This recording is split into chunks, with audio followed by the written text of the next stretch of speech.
প্রিয় বন্ধুরা, শুরু করছি তার নামে যিনি মহান দয়ালু ও যিনি মহাপরাক্রমশালী আল্লাহ।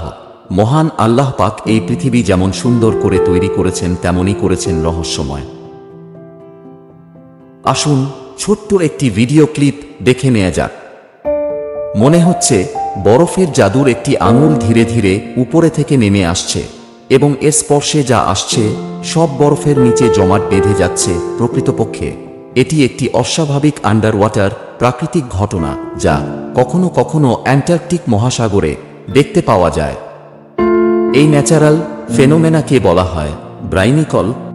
এই ব্রাইনিকল আইসি ফিঙ্গার্স অব ডেথ নামেও পরিচিত। ব্রাইনিকল আসলে কি? ব্রাইনিকল হচ্ছে ব্রাইন এবং আইসিকলের সংমিশ্রণ, যা কিনা সাগরের ওপরের অংশে জমা বরফ শীত থেকে নিচের দিকে বৃদ্ধি পেয়ে সাগরের তলদেশ পর্যন্ত নেমে আসে। সাগরের লবণাক্ত পানিতে মিঠা পানির চেয়ে কম হিমাঙ্ক রয়েছে।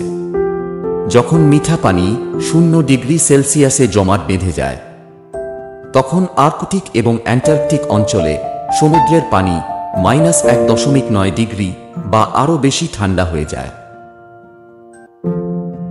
অ্যান্টার্কটিক মহাসাগরে হিমায়িত প্রক্রিয়ায় বরফ লবণ বের করে দেয় এবং তীব্র ঠান্ডা লবণাক্ত পানি তৈরি করে।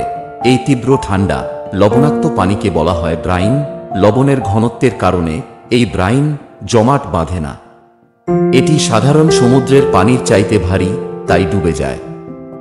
এই ব্রাইন নিচে নামার সাথে সাথে আঙ্গুল সদৃশ একটি টিউব আকৃতি তৈরি করে, যার ভেতরের অংশ ক্রমাগত গলে যায় এবং বাইরের দেয়াল হিমায়িত হয়ে নিচের দিকে বরফের স্ট্যালাকটাইটে বৃদ্ধি পায়।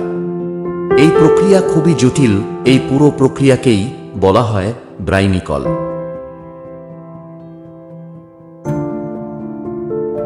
ব্রাইনিকল মানুষের জন্য বিপজ্জনক নয়, কারণ মানুষ খুব কম সময়ই বরফের শীতের নিচে ভ্রমণ করে যেখানে ব্রাইনিকল তৈরি হয়। যদি সমুদ্রের তলদেশেও মানুষের বসবাস থাকত, তাহলে ব্রাইনিকল অবশ্যই মানুষের জন্য বিপজ্জনক হতো। ডুবুরিরা যারা ব্রাইনিকল নিয়ে অধ্যয়ন করে, তারা হাইপোথার্মিয়া বা ঠান্ডা পানির অন্যান্য আঘাত এড়াতে সতর্কতা অবলম্বন করে।